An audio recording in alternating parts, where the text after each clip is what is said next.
Tonight, you will lie down in the dark, close your eyes, and wait.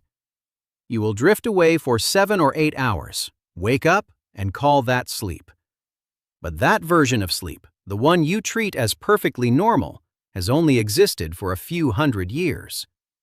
Before that, humans slept in a completely different way, and when you understand what they actually did, you will start to wonder whether the strange thing you feel at 3 in the morning is not a problem at all. It might be a memory. Here is what almost no one tells you.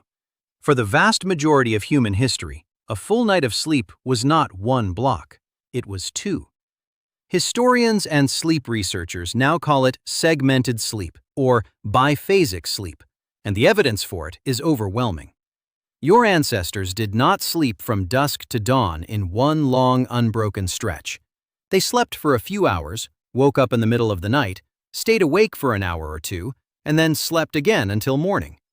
The gap between the two sleeps was not insomnia, it was life. Roger Ekirch, a historian at Virginia Tech, spent 16 years digging through pre-industrial diaries, court records, medical texts, and literature from across Europe, Africa, and the Americas.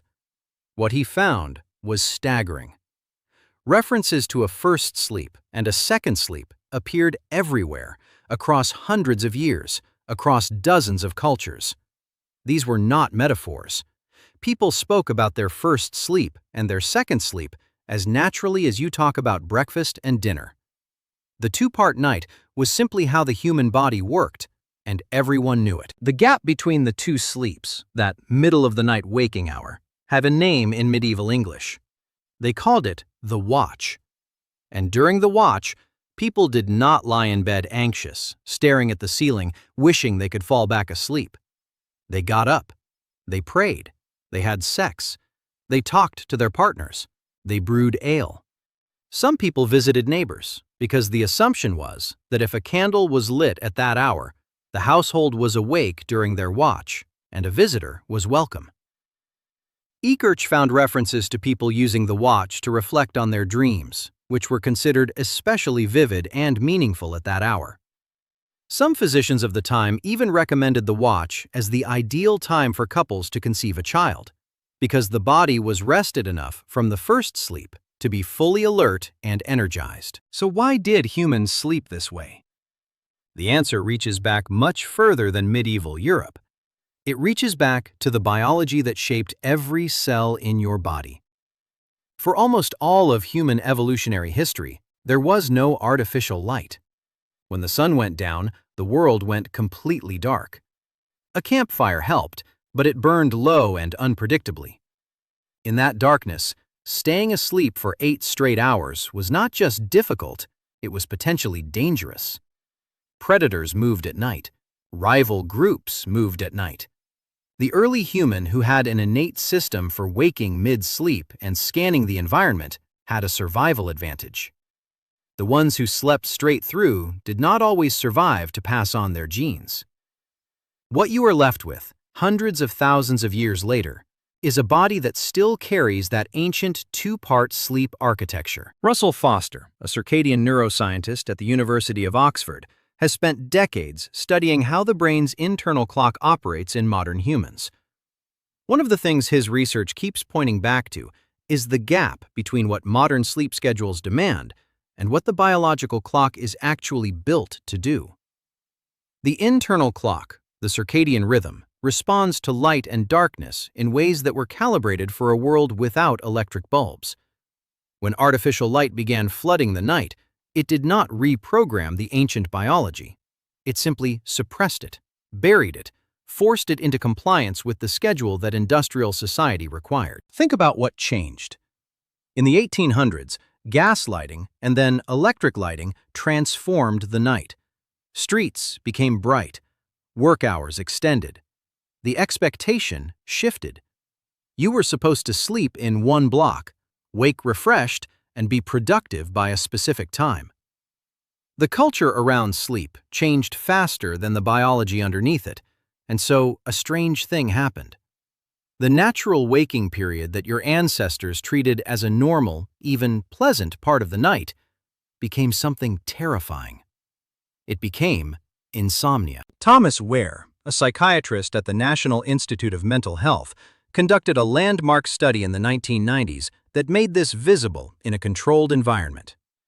He took a group of volunteers and removed artificial light from their lives. For 4 weeks, these people spent 14 hours in darkness each night, simulating the long winter nights that pre-industrial humans would have experienced. Within a few weeks, almost all of the participants had spontaneously shifted into a 2-part sleep pattern. They slept for about 4 hours, woke for 1 to 2 hours, and then slept again for another 4 hours.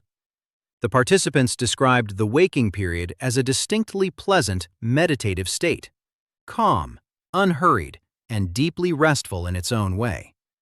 Wehr called this condition simply quiet wakefulness. The ancient architecture had resurfaced on its own, without anyone suggesting it.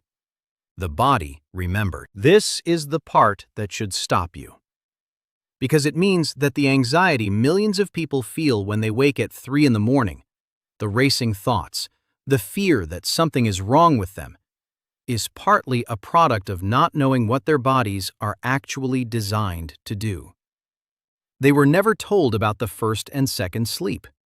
They were told that waking up in the middle of the night means something is broken.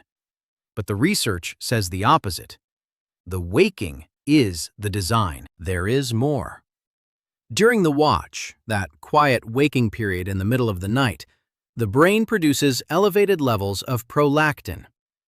Prolactin is a hormone most commonly associated with breastfeeding, but in both men and women, it surges during darkness and rest. It creates a sense of calm alertness, a state that is noticeably different from normal waking.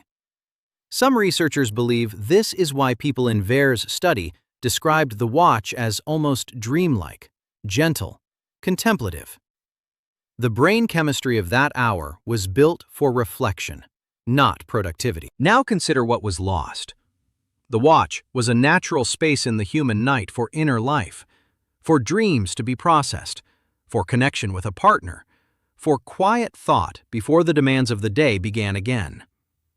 Pre-industrial people did not experience the middle of the night as empty time to be survived. They experienced it as a second kind of consciousness, quieter, softer, more interior than daylight hours. Then the electric bulb arrived, and that space collapsed into a pathology. Ekirch argues that this disappearance of the watch may have had cultural consequences that we have never fully accounted for. The rich inner life that people once had in the silence of their night watch had to find somewhere else to go. Some historians believe that practices like prayer before bed, evening journaling, and even psychoanalysis emerged partly as cultural substitutes for the introspective space that the watch once provided. The need did not go away. Only the opportunity did. This reshapes what you know about your own sleep in a very specific way. When you wake at 2 or 3 in the morning, your first instinct is probably to check your phone, or to feel frustrated, or to worry about how tired you will be tomorrow. But your body is not broken. It is doing something ancient and intentional. It is opening the watch. And the way you respond to that waking, with panic, with screens, with stimulation, is exactly what converts a natural process into a real problem. Circadian researchers now suggest that people who regularly experience midnight waking might benefit from reframing it entirely. Instead of fighting to fall back asleep immediately, try treating that hour the way your ancestors did. Keep the lights very low or dark. Do not reach for a screen. Read something quiet. Meditate. Talk softly. Let the prolactin do what it was designed to do. Most people, treated this way, naturally drift back into their second sleep within an hour, just as pre-industrial humans did. There is also something to be said about what modern sleep science has gotten wrong by studying sleep almost entirely through a contemporary post-industrial lens. The baseline it has used, 8 hours of unbroken sleep, may itself be an artifact of the Industrial Revolution rather than a reflection of what human biology actually prefers. Some researchers now believe that the global epidemic of insomnia, particularly mid-sleep waking, is not rising because humans are becoming worse sleepers. It may be rising because humans are being held to a standard of sleep that was invented by the clock, not by the body. Jerome Siegel, an anthropologist and sleep researcher at UCLA, has studied the sleep patterns of 3 pre-industrial hunter-gatherer groups: the Hadza in Tanzania, the San in Namibia, and the Chimani in Bolivia. None of these groups had reliable access to electric light. What he found complicated the picture further. In warm months, these groups slept an average of 6 to 7 hours, not 8. They typically fell asleep a few hours after sunset and rose slightly before dawn. They rarely reported insomnia. But they also took daytime rest, short periods of quiet, sedentary rest in the heat of the afternoon. The body was managing its sleep need across the whole day, not cramming it into one nighttime block. What this tells you is that the human body does not have one ideal sleep structure. It has a flexible sleep need that it tries to meet across a full cycle of light and dark, rest and activity. When you remove that flexibility, when you demand that all sleep happen between 11 p.m. and 7 a.m. in a brightly lit, temperature-controlled room with an alarm waiting to sever the second sleep at a fixed hour, you are not working with your biology. You are working against it. Tonight, when the sun goes down, you will lie down in the dark, close your eyes, and wait. And if you wake in the small hours, in that quiet space between your first sleep and your second, you will know what it is. It is not insomnia. It is not failure. It is the oldest alarm clock in human history going off, right on schedule, reminding you across hundreds of thousands of years that the night was never meant to be one long, silent, unbroken black.